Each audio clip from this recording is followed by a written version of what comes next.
তো আমরা এখন সবাই বেরোচ্ছি, প্রায় 9:30 বাজতে যায়। এখানে মাও রেডি হয়ে গেছে। মা এই গায়ে হলুদের সময় যে শাড়িটা কিনেছিল সেটা পরেছে, আর অনির্বাণ কি পরেছে দেখিয়েই দিয়েছি। আর ভাইরা আসছে বললো, তো আমরা রেডি দেখাচ্ছি ওদের।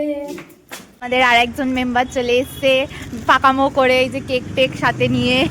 আর আমরা শাড়ি পরবো, সবাই শাড়ি পরবো ঠিকই করেছিলাম।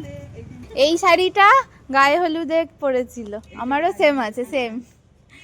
বাবাও চলে এসছে এখন, আমরা এখন বেরোবো। এই বাবা আর ভাই জিন্সের জ্যাকেট পরেছে, বাপ্পা ম্যাচ হয়ে গেছে, ম্যাচ।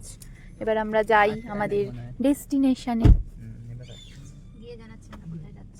আমরা তো একই জায়গায় যাই, সবাই জেনে গেছে আমরা কোথায় যাই। আমাকে পুষ্মিতাই ফুলটা গাছ থেকে তুলে দিল, আমি লাগিয়ে নিয়েছি, ভালোই লাগতো বেশ। তো আমরা বাইপাস ধাবায় চলে এসেছি, ভেবেছিলাম সিমলায় যাবো, কিন্তু হঠাৎ ঠিক হলো যে বাইপাস ধাবায় যাবো। বাবার যেহেতু ফেভারিট, বাবা বললো যে অনেকদিন যাওয়া হয়নি, তো ওখানেই চ। তো ভাই এখন গাড়িটা পার্ক করছে, তো করা হলে আমরা ঢুকবো। এই যে বাবা, আমরা সব দাঁড়িয়ে রয়েছি।